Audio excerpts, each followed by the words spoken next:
Testing 1 2 3. Testing 1 2 3.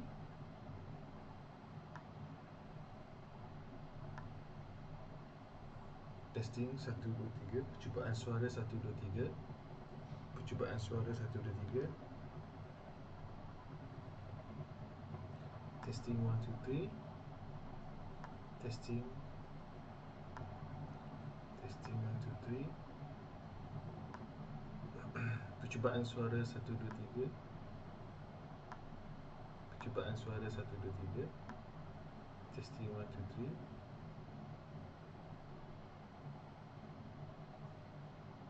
Testing 1 2 3. Percubaan suara 1 2 3. Percubaan suara 1 2 3. Testing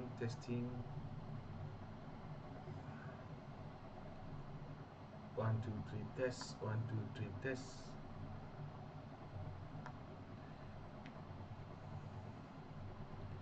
1 2 3. 1 2 3. Testing 1 2 3.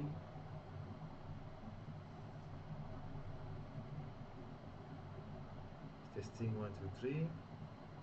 Percubaan suara 1 2 3. Percubaan suara 1 2 3.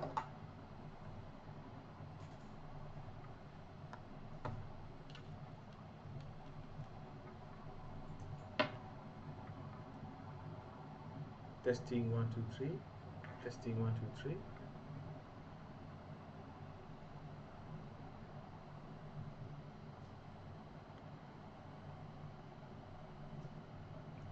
Percubaan suara 1 2 3. Percubaan suara 1 2 3.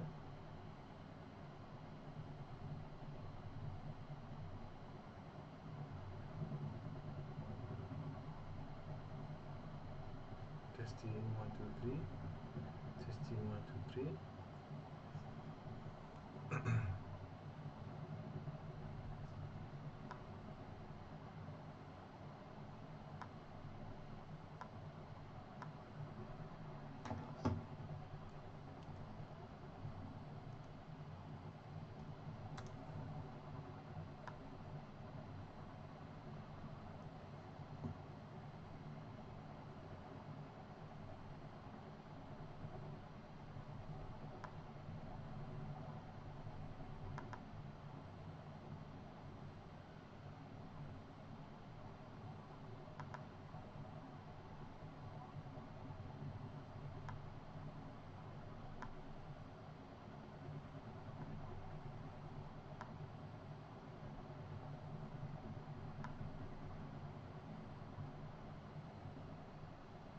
Testing, testing.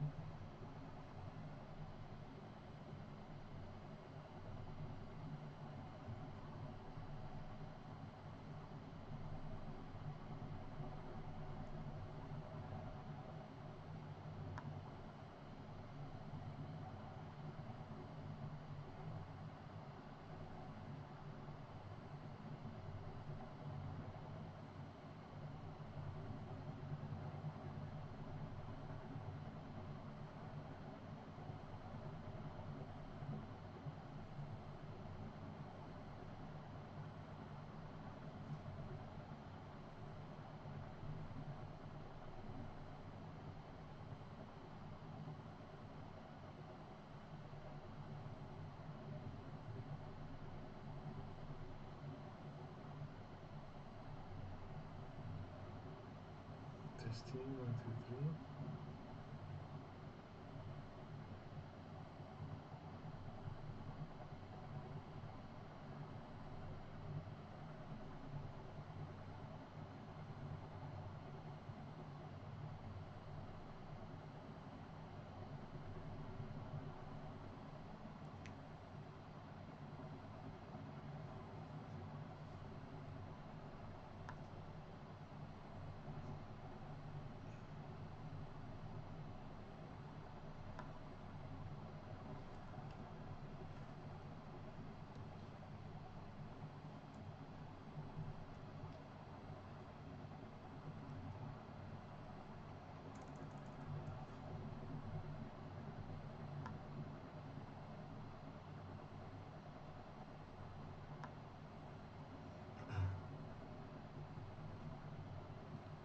Bismillahirrahmanirrahim. Assalamualaikum warahmatullahi wabarakatuh, and a very good evening to everyone.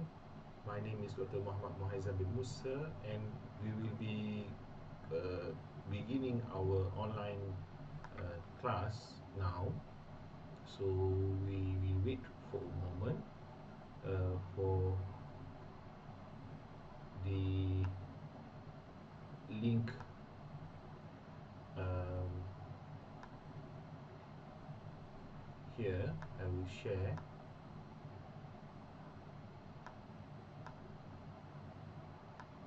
Okay, so let us see now. Okay, now you are looking at my video, so I hope that you're going to see on my YouTube channels the class that we are going to see.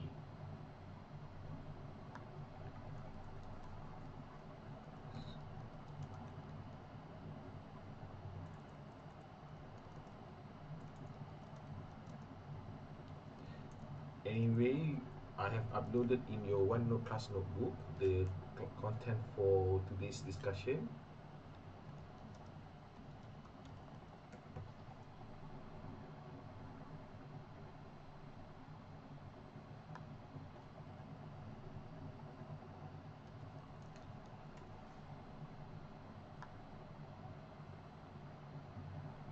So what we're going to do is that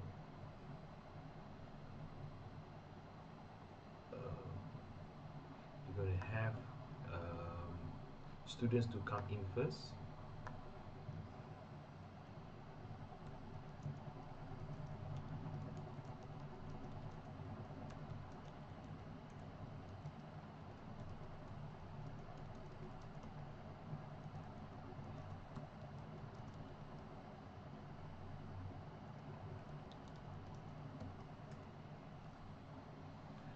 So anyway, this video is recorded, so you can watch later on the YouTube channel, alright, which is in this link.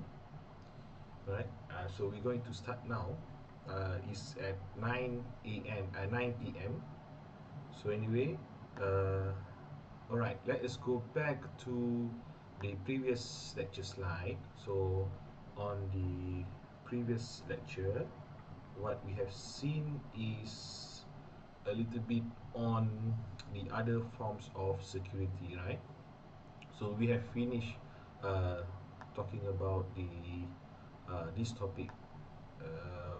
So now what I'm going to bring is that we're going to talk about topic 9. Now topic 9 is basically is the corporate borrowing.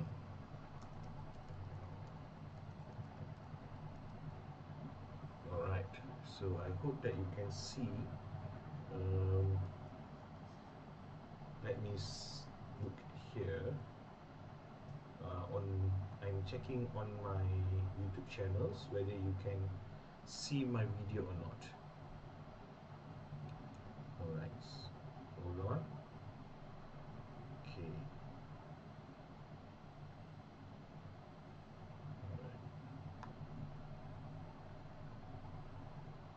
Alright.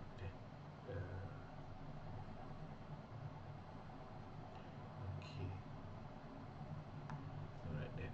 Let's see. Alright, good. Alright, now let's move on.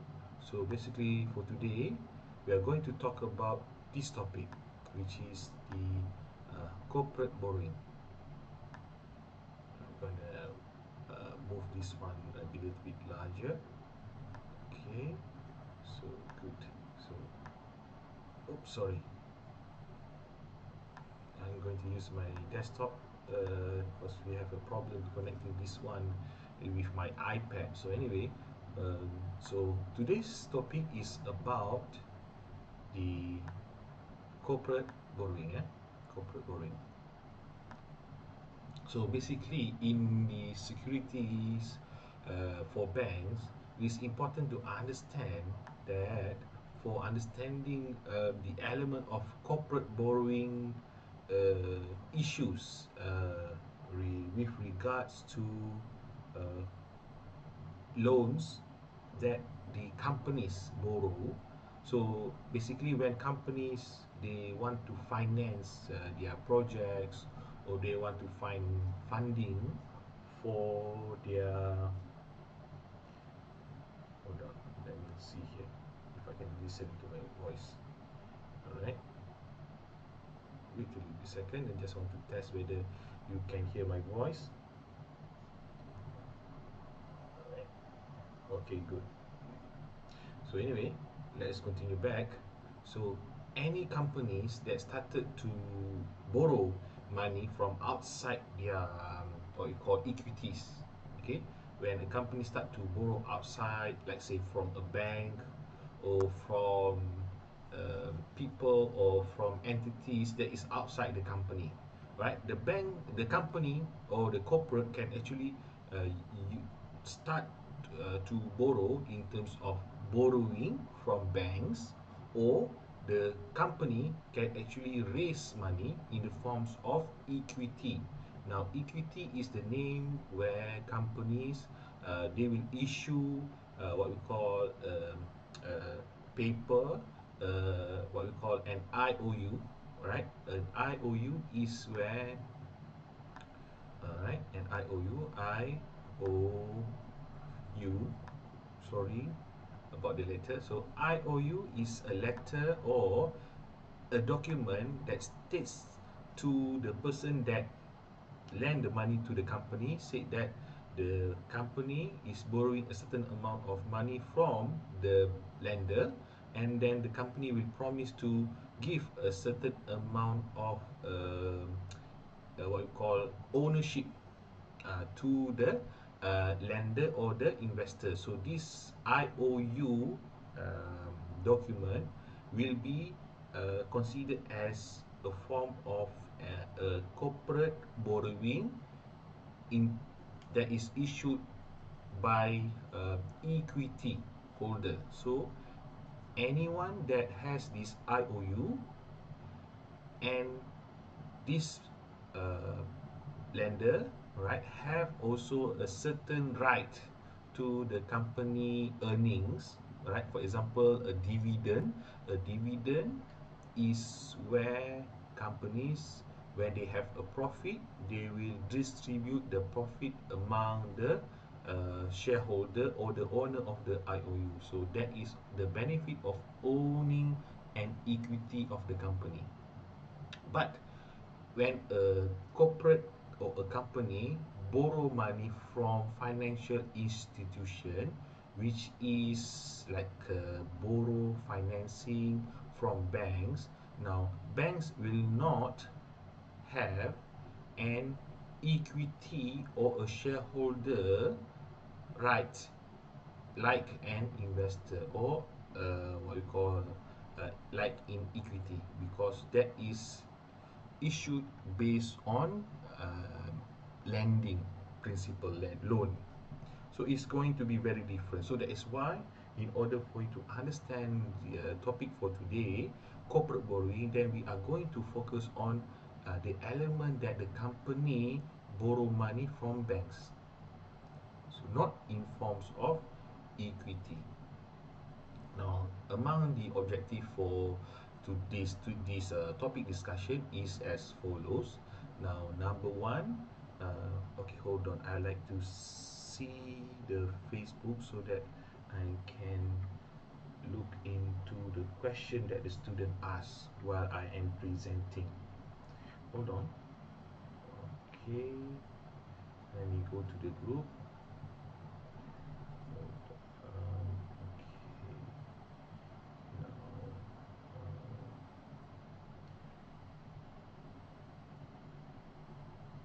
Okay, wait a moment.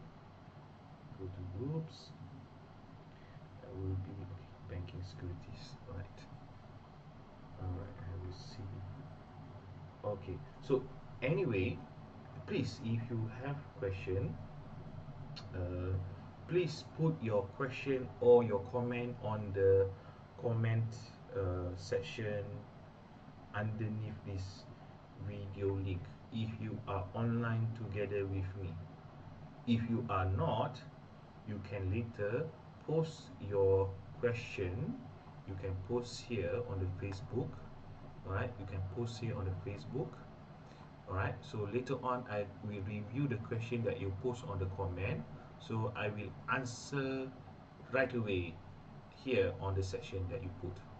Right, so anytime that you feel that you want to ask question about today's topic, which is corporate borrowing, you just post your question here. Right, so that's a little bit of information. Now let us continue back. Now these are the things that should be learned today. Number one is to know the definition of corporate borrowing. Number two is to know the characteristics of corporate body, right?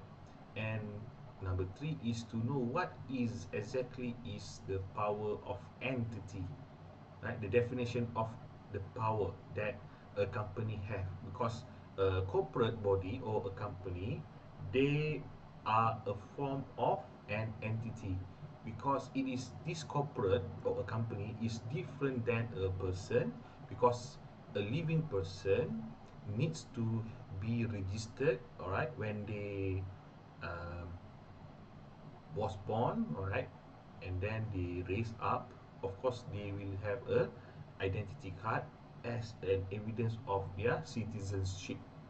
So they people or person, they have what we call a physical body, and also a identification based on the citizenship that they register. But for a company which is born differently, uh, meaning that it is made up by the person or peoples, right? And this company exists, right, based on the registration that they have with the government agency. For example, in Malaysia, all companies must register with the what we call company registrar. Okay, so here in when the person or a company is registered under the company registrar, then this is called entity. Okay, they are called entity, and this entity must or can exercise the rights, or they can exercise, the company as an entity can exercise the power to do anything or to conduct a business based on what we call legislation, okay, rules and legislation that is based on the Company Act. Okay, as I repeat, their power of entity is based on the rules and guideline by the Company Act.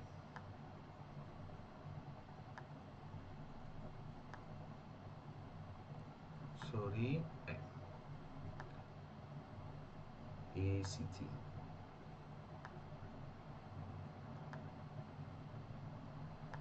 Okay, Company Act. And then after that we is about the fourth one, which is the doctrine of constructive notice.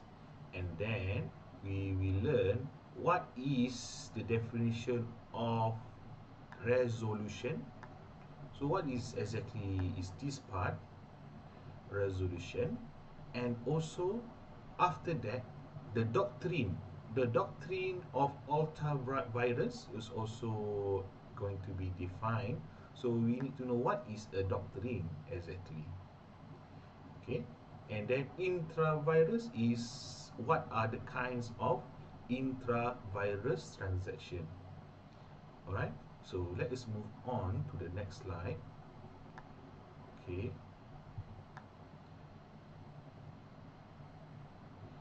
now the overview. Prior to the 1997 98 financial crisis, the average corporate loans in the banking system was about 40 to 45 of the total loan. So meaning that almost half of the portfolio of a bank loan, business loan, right, is coming from corporate loans, right?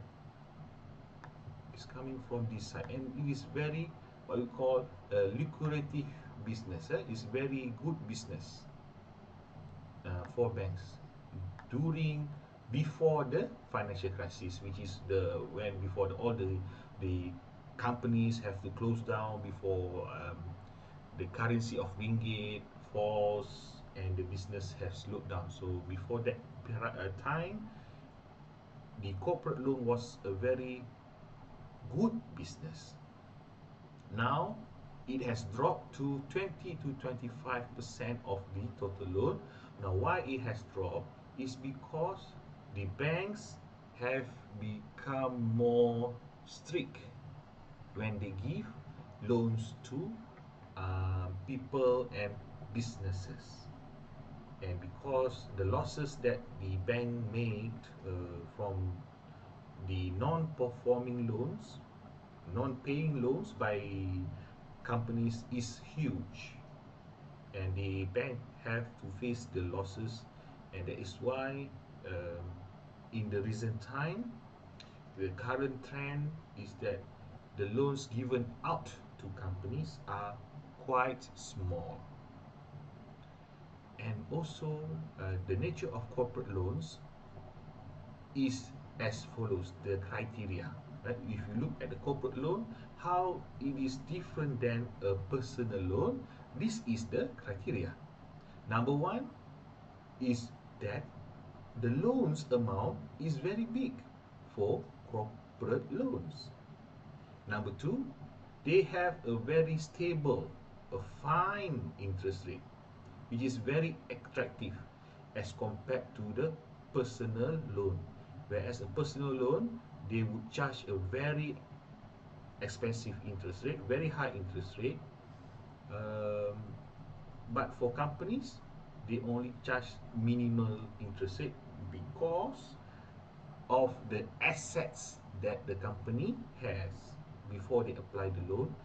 The stability of the company when they apply is more, it can be more determined, or can easily be calculated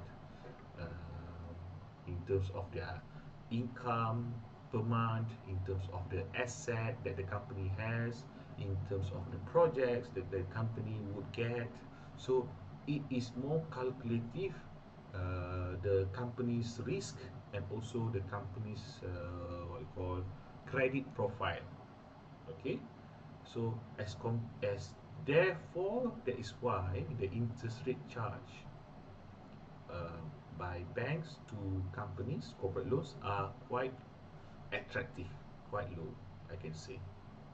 The third one is that the loans are largely unsecured loan, meaning that the companies, when they apply this corporate borrowing, banks, they seldom ask for a guarantor or somebody that can be guaranteed for the loan.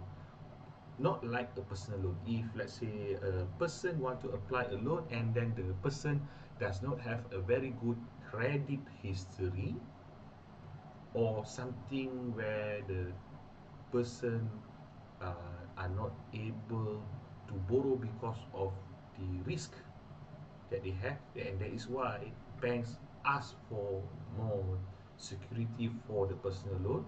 But in the corporate borrowing, they seldom use, or they seldom ask for security, a more security. Why? Because when a business come to the bank and then they ask for a loan, the companies usually will bring a proposal, a business proposal, and in this business proposal, companies usually put information, financial data information.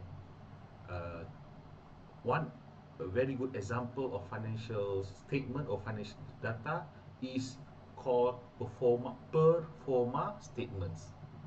Okay, let me write this down. This is companies usually have a business proposal. All right, they have what we call per forma for okay, let me type instead of draw, sorry, let me type. Okay, so it will be easy for you. All right, let me do this. Okay, let me type here. Let me go here, sorry. Let me go here.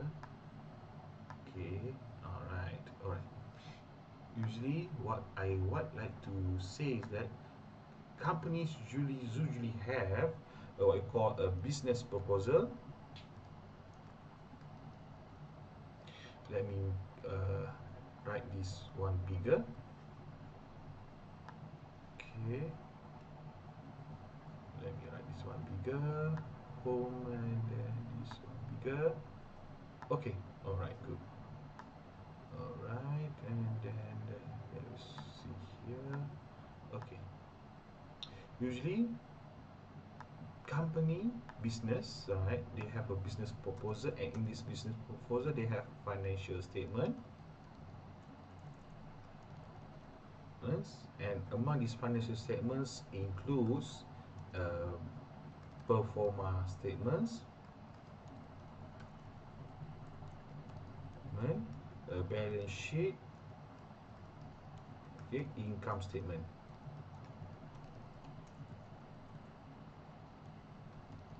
Right. So all these three important documents, right, are included in the company's business proposal before banks consider for the loans, and that is why when the analysis made by the bank on this company comes out positive with acceptable risk, so that is why the bank seldom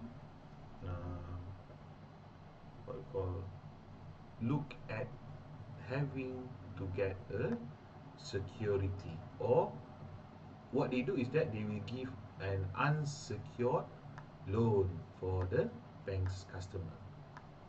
All right then. And of course, in terms of the nature of corporate loans, companies or corporate, they don't have a bank loyalty, because companies, they what they want is in terms of the money that they can get from banks, and whatever and um, what the rate that they get is what the company wants, as long as they get the money quickly and also the rate are not so expensive.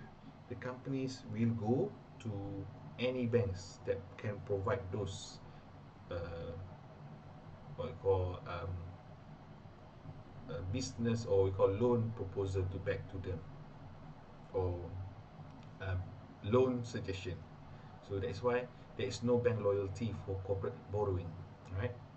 They can go anywhere. The companies can go anywhere. And secondly, then it also indicate that it has it's a very demanding what we call business, corporate borrowing, because it requires a lot of financial analysis, a lot of financial statement analysis and calculation, and that it provides lots of business opportunity. So that is the overview of the corporate borrowing.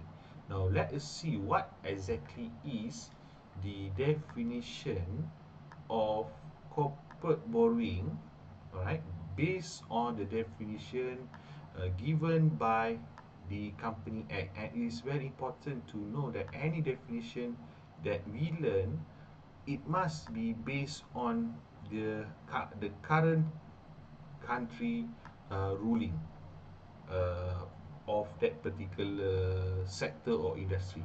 So for corporate borrowing, it falls under the Company Act 1965. Remember that this is an act that, was given in Malaysia, All right. Hold on. Anyway, if you cannot watch this video online, you can uh,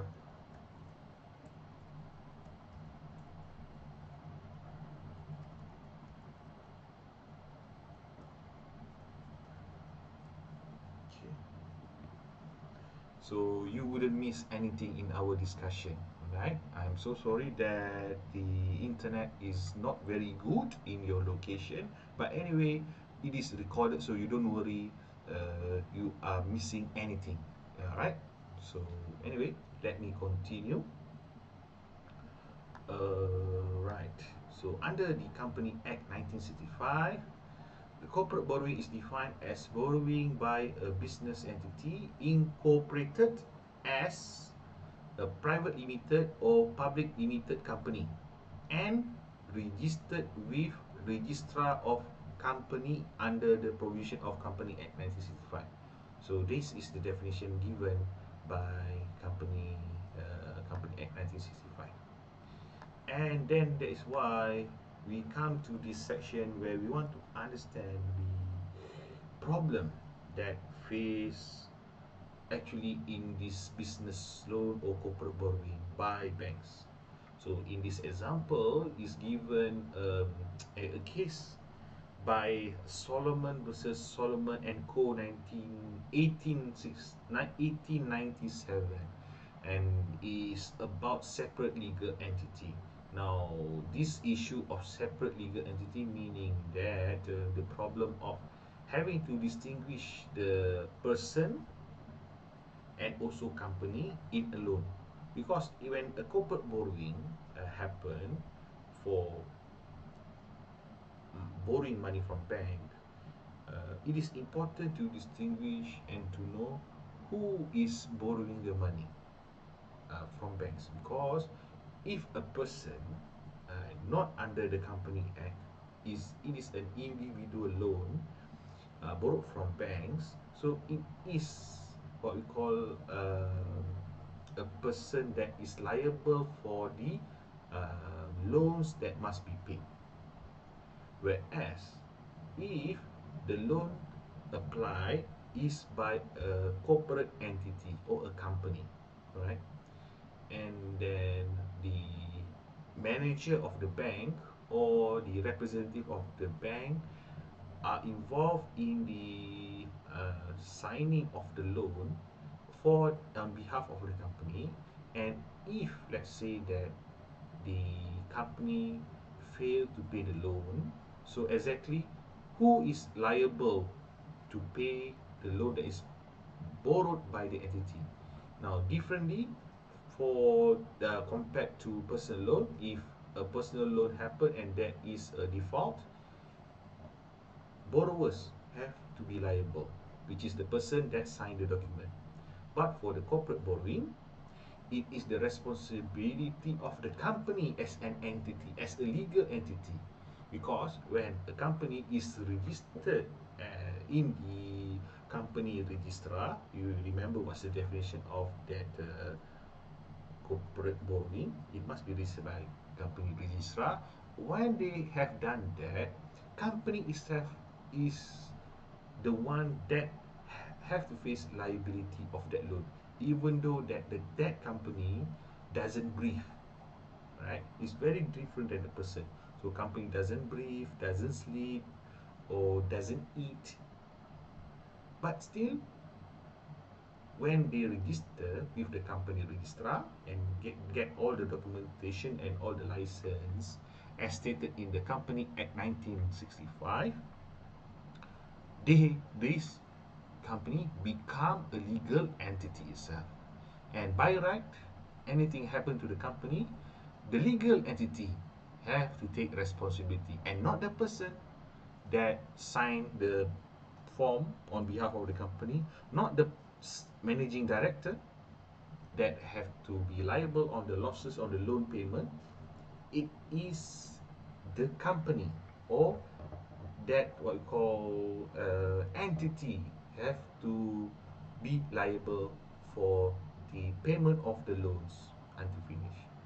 So that is why this case, the Solomon versus Solomon and Co.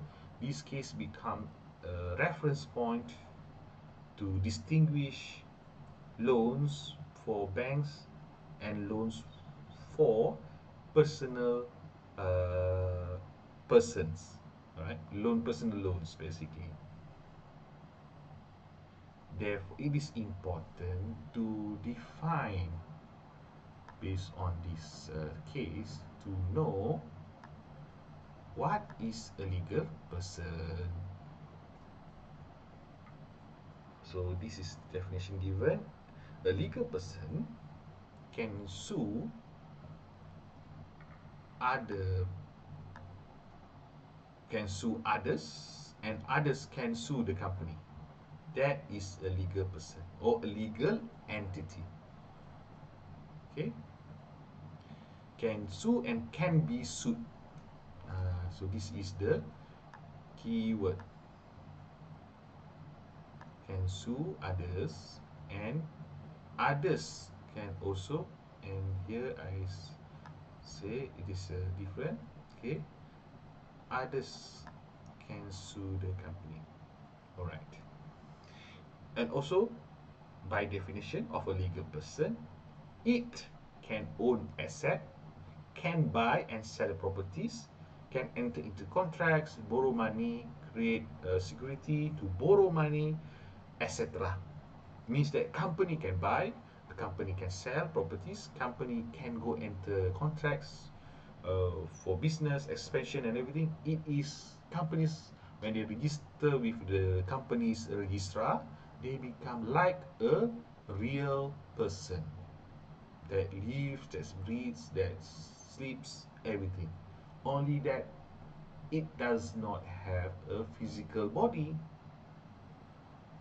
but it can execute physically. And how does this execution happen? Who or what makes this company decides anything? That is where we are going to learn the concept of the power of entity later today. All right, then, good.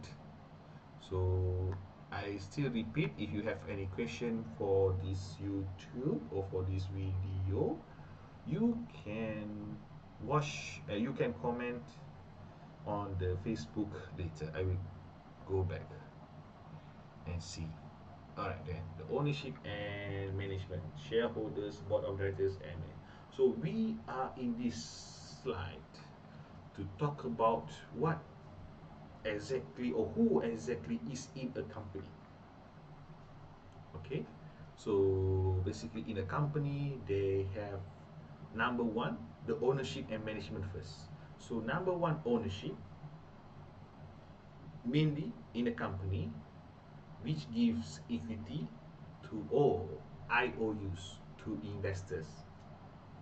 Now this group of people will be called as shareholders. Let's see now. Hold on, I have a comment here. Let's see now. Oh, okay, sorry, no comment.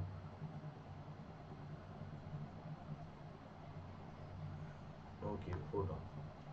There is a comment here. Let's see what is the comment. Okay then. Let's see now. Oh, okay. As I say that some of you cannot watch the video, so anyway, I have replied. You can watch back the video later. Right? So this will not be an excuse for you not to miss anything from this class because it is recorded and you can watch it on your time when there is a Wi-Fi connection. Alright? Okay then. So let's continue. So this shareholder, okay, is also called owners. They have the ultimate control of the company based on the percentages of what we call usually in a company. Any decision that is made is based on what you call and voting, V O T E, vote.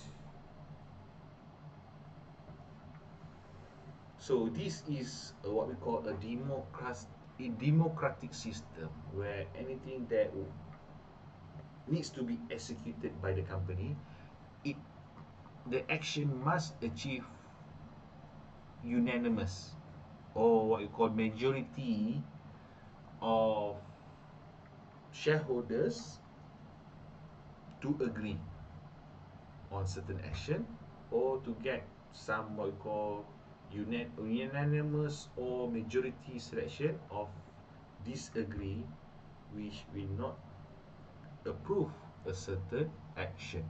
So all in all, it is in a company, it is based on voting rights of the shareholder.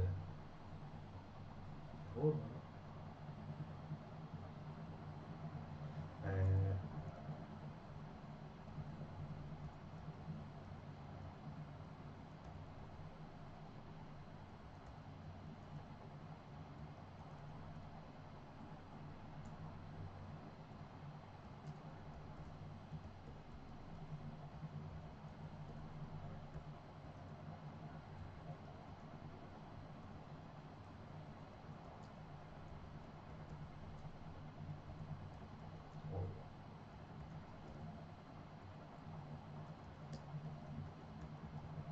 okay, all right, done. So anyway, thank you very much, Pavitra, for joining, and Lahwana Tambi Raja for joining here and telling that the Wi-Fi connection is not very good. But anyway, as I mentioned, that my recording is still okay. Let me check. Yeah, it's still okay, right? It's green light, so it should be fine. So no worries. It is recorded in the YouTube, so you can watch again and again. Okay, man. Then let me continue back here. That the powers, companies have powers to appoint. Shareholders have powers to appoint and remove what we call the management. Management are also known as the team of directors, led by directors,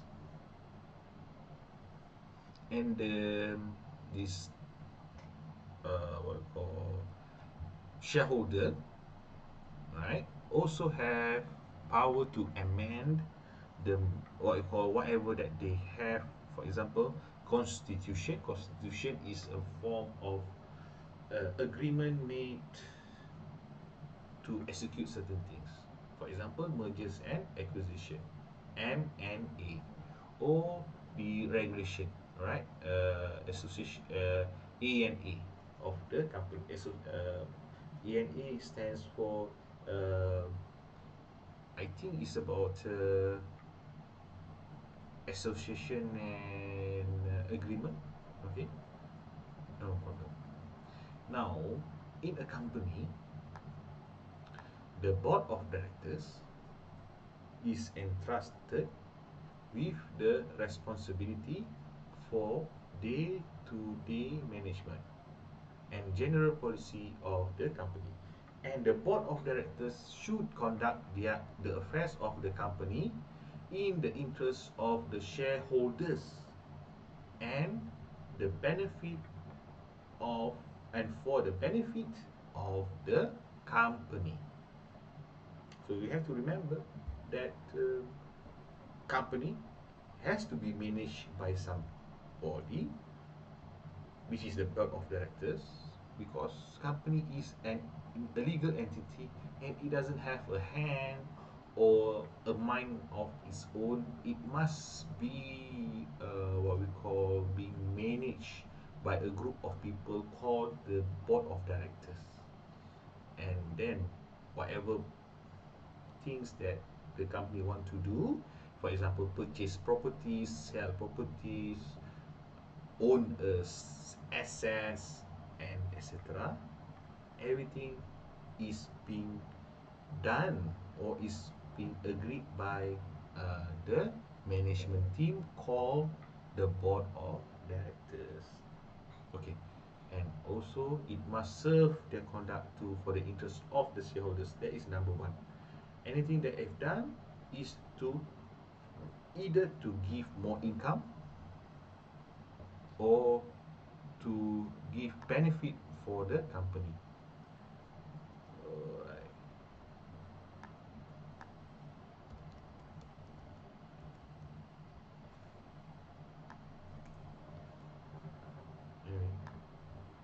Now moving on. So here, number one that you need to understand is that what exactly is a memorandum of association. Sorry, I just mentioned about mergers and acquisition. I was wrong. It is named as memorandum of association, MNA. Okay, so forgive me. And then an MNA or memorandum of association is it can be described as the constitution of the company, or basically it is what it talks about what does the company do. That is the constitution, like a birth certificate. Okay, is a memorandum of association is considered like a birth certificate of a person. Is exactly like that, something that is recorded in terms of the name, in terms of the gender if a person born, so in the what we call sijil kelahiran, or the what we call the that document. Okay, it will state the name of the person, the gender, the mother, the father, everything.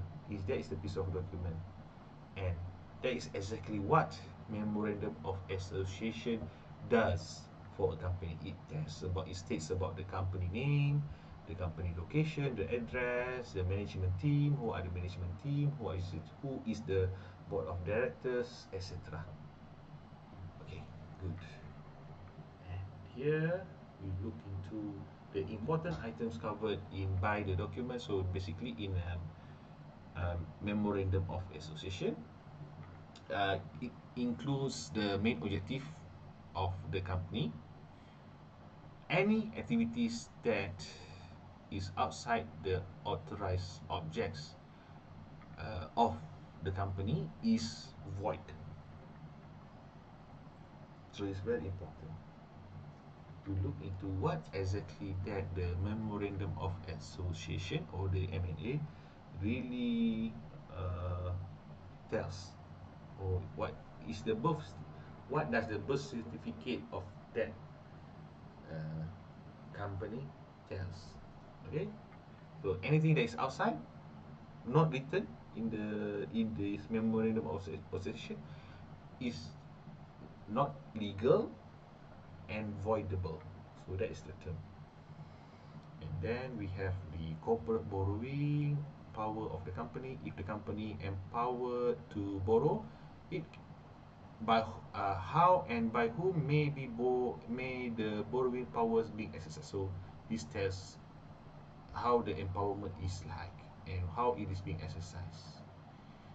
Therefore, number three here is the power of the company to give security.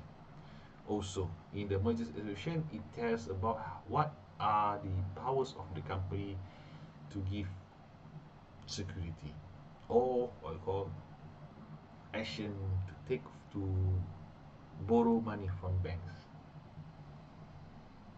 Now, the issue here is that if there is such a power, does such authority includes the power to give security for a loan granted to a third party? Now, that is a question. Usually, the power does not constitute everything. Means that it still needs to, the company needs to fulfill a certain requirement stated by the bank in order to tell what activities that they have. So that is all about it. And then provisions relating to the special restriction or limitation also is included in this memorandum of association. Now, some memorandum of association also contains provisions which preclude certain activities. So, also in this M&A also includes certain things that should be done by the company and should be practiced by the company. And finally, it is has a special power and provision, if any. Therefore, the memorandum of association should be examined to ascertain whether a transaction is within its main objective or and clause. Objective clause. Clause is what we call what is the statement, the objective statement. Okay. And lending to finance any activity that is outside the authorized objects of a company is itself ultra virus and is irrecoverable. So that is the first definition to the term ultra virus, which means something that is outside action of the company.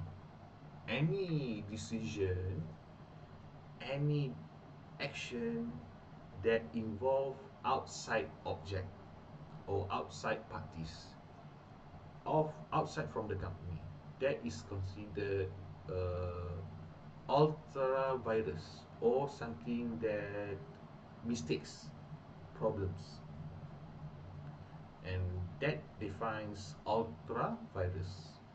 Ultra means out, and therefore we can know what is the intra-virus.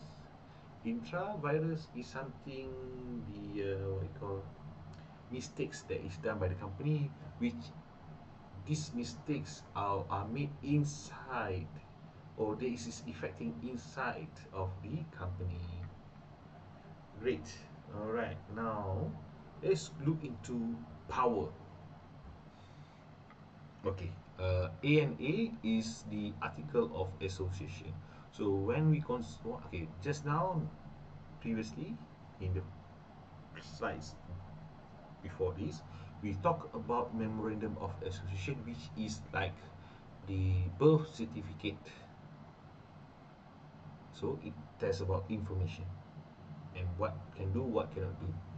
But here, in order for a company to exercise its rights, to exercise or to get power to execute something, it must base on the article of association, the A&A.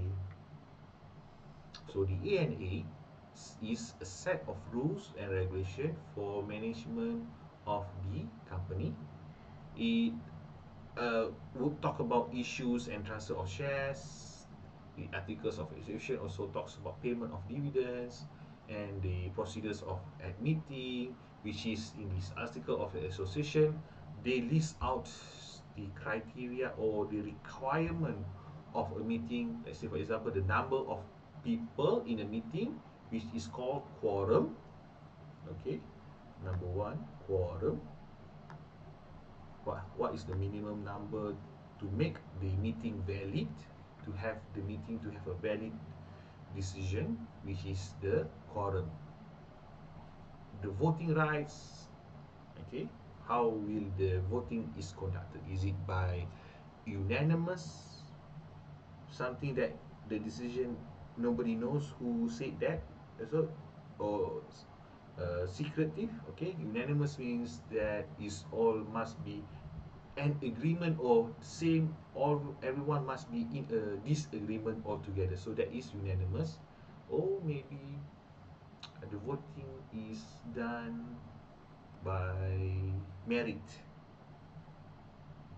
so that is the kind of what you call decision, the kind of information that must be possessed inside an article of association. Also, we continue. Power of a company comes from the power of the the power of director to borrow also must also be stated what is his or her limitation to borrow money for the company. It must state. If not, then the company, the director will borrow money from banks, and maybe the director would be using that money to do other things that is not related to the company. So that is why in the articles of association it must have a limitation, limiting the power of certain people. For example, here is the director, and here also have the power of directors to create, give security, okay, to create, give security if to act, and also duties of the director to allow the directors to act fairly and wide freedom. And also here also in this article of association also contains the so-called procedure on resolution, as what I mentioned, that in a company, in a meeting or any decision, it is based on a democratic system. I write this down. It is based on democratic.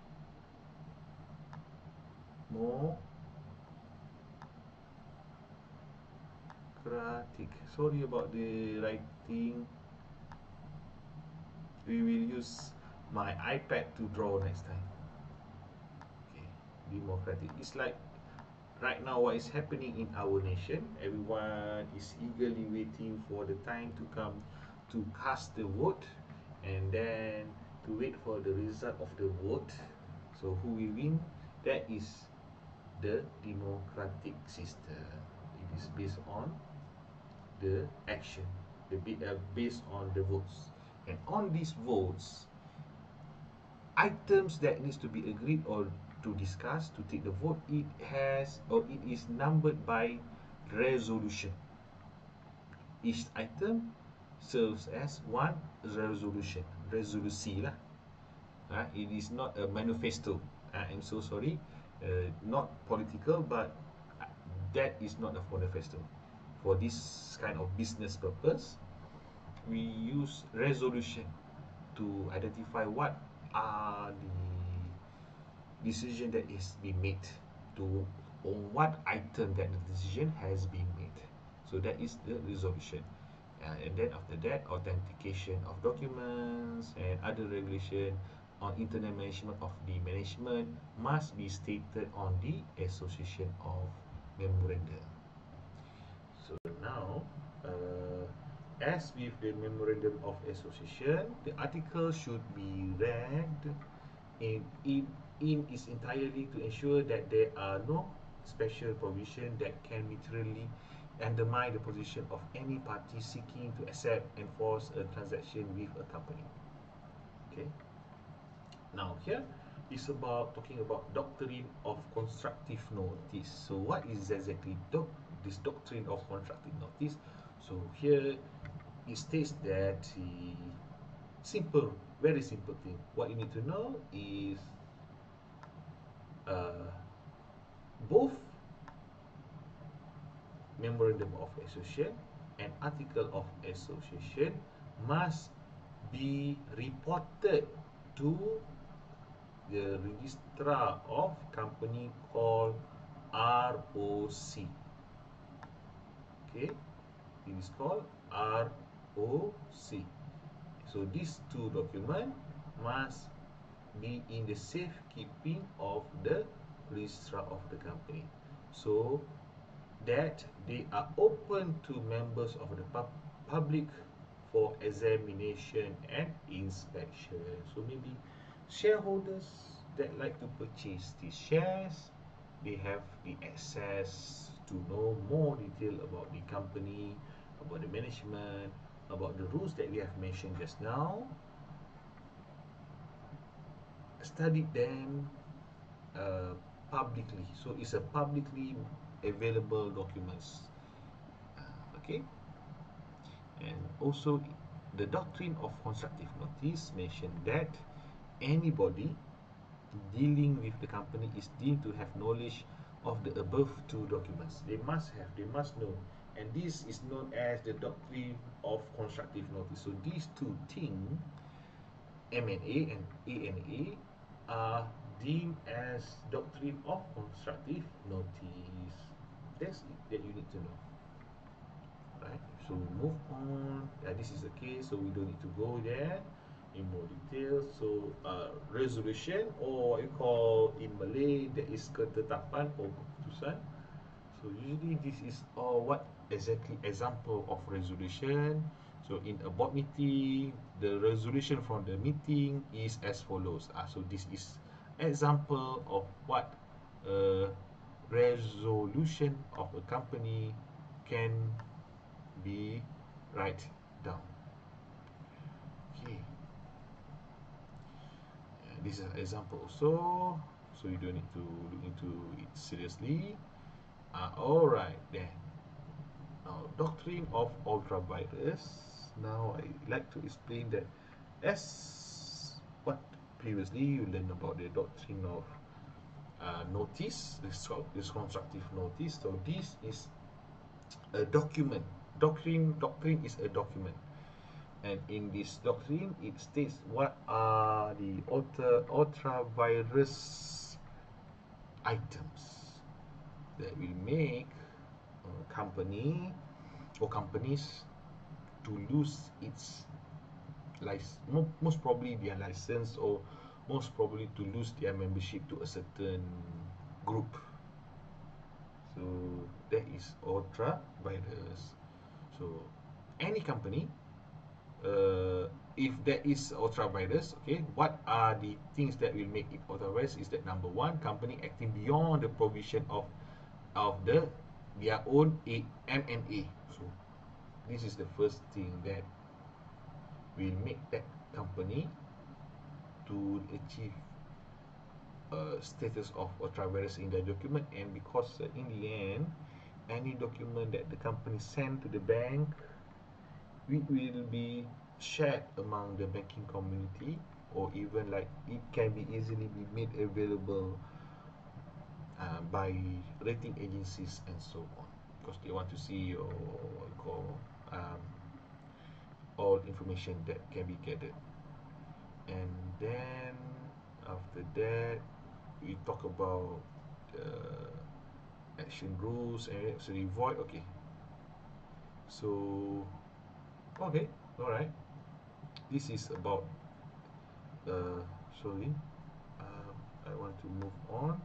Okay, all right, okay, now this is what doctrine of intravirus. Just now this is ultravirus. So what is intravirus? So directors, by definition, intravirus is actually directors acting beyond the power granted to them under the association of articles of association. So something that is internally action, which is usually made by the directors, this is considered as an intravirus, something which makes decision to be void. So it's very important that any decision, any action made by the management, by the directors or CEOs, they have to really refer to what has the company register the information, the articles of information, or the memorandum of association. Very important, right? So if the director makes some decision which is not allowed by the M&A and the A&A, that becomes an intravirus. Alright, so we move on. Here is how to understand better. It is a summary of how to understand better all this ultravirus chart, all the situation that can happen in a bank and also the company. So number one, is if the memorandum of association is outside means that it is talking about actions out from the company's location. So something that is happening outside the power of directors, it becomes void, the decision. Anything that is within the outside party, so if the other party has no notice of irregularities, then it's there is a power of directors. And within, right, outside, if any other parties has notice. Okay, so this is the outcome, and these would be the remedies that usually can take. All right, so now I like to leave this exercise for this chart, and I hope that we will continue much later next week to continue about this slide. It's a little bit more, so we can do this one later. So I need you to understand, and I hope that you can look at this video on this part and try to understand what does this chart really says, and I will get back to you to explain about these remedies, how to make this item to react based on the company action. Alright, anyway, thank you very much for your time being together with me. So I hope that we will continue to understand better your topic, and hope to see you around next time. So thank you very much. Bye bye.